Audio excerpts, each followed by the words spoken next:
I'm going to take you guys on a journey from the very first drawing I did all the way up to the latest drawing, which is the one you see on the right side of the screen, and what I learnt from each one.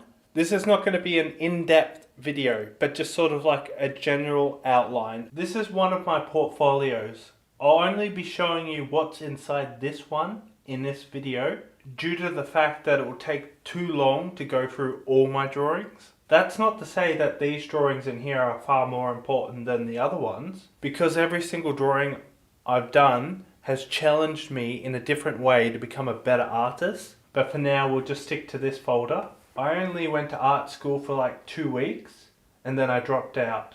Everything I learnt about realistic drawings came from practice, internet research, and videos on how to draw. Now, if we open it up, oh my god. These are drawings I did way back.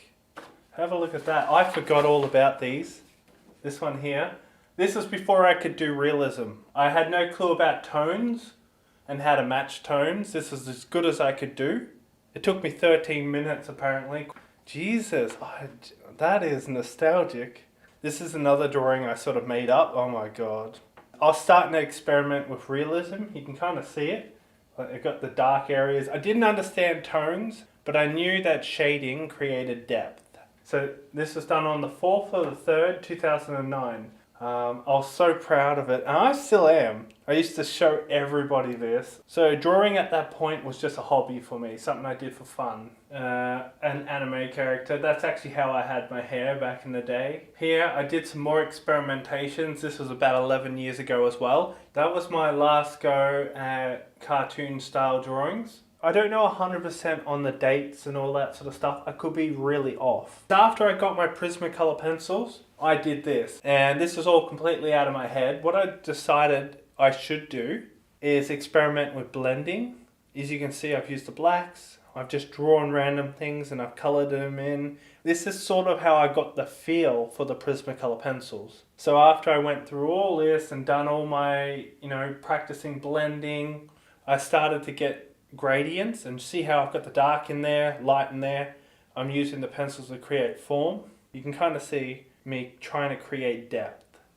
I think some of you guys have seen videos of my drawings when I was really bad. I will put some of those drawings up the screen now. There was quite a lot of failures as well, a lot. Like there's an attempt at a portrait right there, straight out of my head. Wasn't the best. That was done in 2009. Now that was my attempt at a realistic color pencil portrait, and it went really bad. I tried to draw it from my head. It was supposed to be a self-portrait, but as you can see, I didn't understand how realistic drawings worked. I didn't understand values. I didn't understand how to desaturate colors. You can see my lips, how I've done the lips. They're really bright red. Okay, here's some more drawings. That was another attempt at a color pencil portrait. That didn't go so well due to picking the wrong reference. More attempts at doing color pencil drawings. See those eyes and nose? How flat they were. Partly that was due to the paper and pencils I was using. The combination wasn't correct. I was starting to lose motivation, to be honest, at this point. Then I did this one, this anime girl drawing. My passion for drawing sort of reunited again because I felt like I pushed a boundary. I got a little bit closer to photorealism. So after I did this anime girl drawing, did this one. I was really ecstatic about it, to be honest. I was so happy. But still, again, I didn't understand colors. Though it may look like I did, I followed a tutorial to get to this. This drawing of Alan, I said I did this in 2009. I think I did that like 5 years ago. After I did that, I decided, nah, I can't do realistic color pencil drawings. It's just too much. I don't understand how people do them. I stuck to graphite because I thought that was the only thing I could do.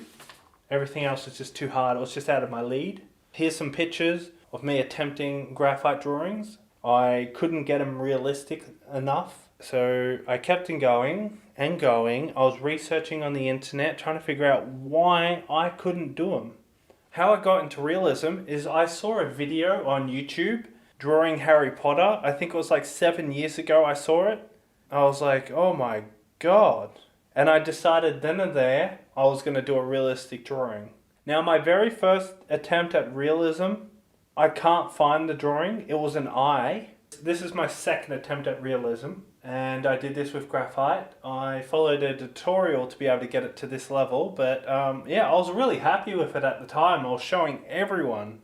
I used a bit of black pencil in there to get a bit more contrast. You can kind of see it a little bit, and a little bit in there. That's not all graphite, a little bit of black. This one was my third attempt at a realistic drawing. Yeah, this was done in 2013. Yeah, this was 2009, so 4 years later, to go from that one over there to this one. You can kind of see see this white edge here? How it looks like it's floating.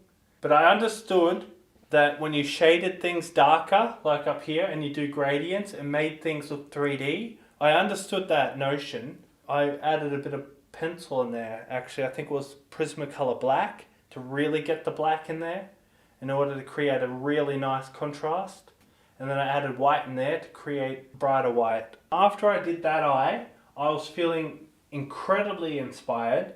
I did some more lips, black against these bright light areas. Really made it pop. I did another little drawing here. I followed a tutorial to do this. I began to experiment a bit more, try to create depth by using these high contrast things. This was back 7 years ago. I stumbled across a video, which I'll link down below, but that video changed everything. It clicked. The second I finished watching it, it just clicked. And so I drew up a portrait and started shading using the advice I got from that video, and I ended up with this one right here. I was super proud of that one. So that's a huge step going from that drawing there, you see, up to this one.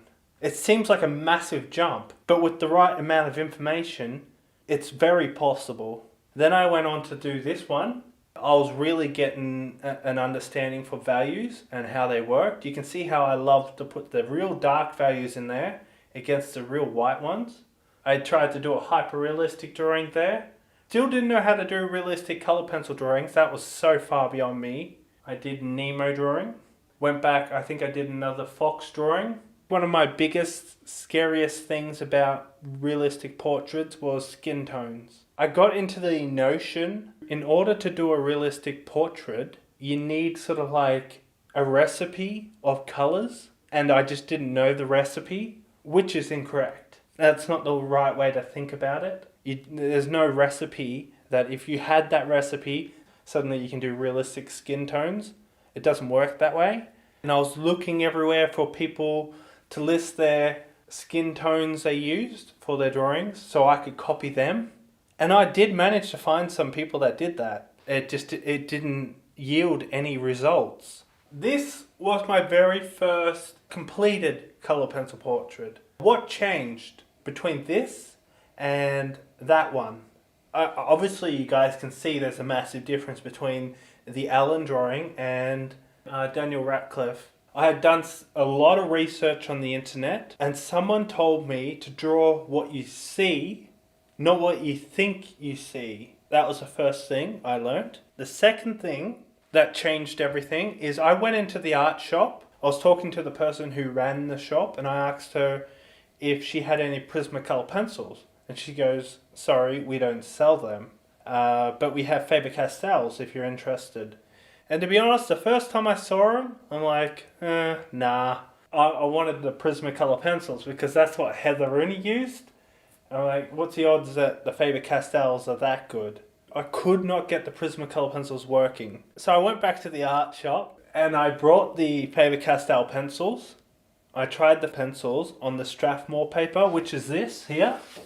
And it didn't work at all. It wouldn't layer. Just a side note, this turtle here was done with the Prismacolor pencils, and I was using smooth Strathmore paper. So when I got the Faber-Castell pencils, I assumed that the paper that I drew the turtle on would work with the Faber-Castells because, well, why wouldn't it? I mean, it worked with the Prismas. Because I saw on the internet someone said that different paper works for people differently, as well as different pencils and paper combinations yield different results. That's when she pointed me to the Stonehenge paper. And I took it home. The difference between the Stonehenge paper and the smooth Strathmore paper was like night and day. Because of their particular qualities of each one of them, they just worked very well together. Due to the fact that the Stonehenge paper has far more texture, so I can get so many more layers down. So when I started this drawing of Daniel Radcliffe, my only thought was to layer on the paper very, very gently. That was the only goal I had in my mind. It took me hours and hours just to do the one eye. I looked at the reference, I looked at what colors I saw, and I added it in. I didn't truly understand what I was doing yet. And if I did make a mistake, I could actually lift the pencil off the paper, which I did. I made so many mistakes on that eye. This drawing here, there is some more difference too, is I learned how to desaturate colors. That's one thing many people don't realize, is when you're doing a drawing, controlling the saturation of the colors is the biggest thing. Because when I did the PewDiePie drawing, I remember seeing it and thinking it was too saturated, too bright. I mean, it just didn't look right in the colors. It was just too much. And it was not until I did the Jim Carrey drawing that I learned how to desaturate colors. So that's a brief journey on how I went from cartoon drawings all the way up to realism. I missed a lot of information. If you take anything away from this video, when you see my drawings, I want you guys to think that it wasn't overnight. It wasn't something that I just did and I was good at. It was actually a struggle to the point where I gave up multiple times and I didn't want to do it again. I just thought I didn't have the talent. But it was the persistence and the research. I used to think to myself, how does someone create realistic drawings that look realistic? Like, what are they doing that I'm not doing? I've been getting a lot of people sending me messages who are quite upset that I'm not teaching anymore. I agree, because I remember how it feels not being able to do a realistic drawing, to being stuck. No matter what you do, you just feel like you just can't get anywhere. Any requests for what kind of videos you want, put it down below and I'm going to do them. Have a good one.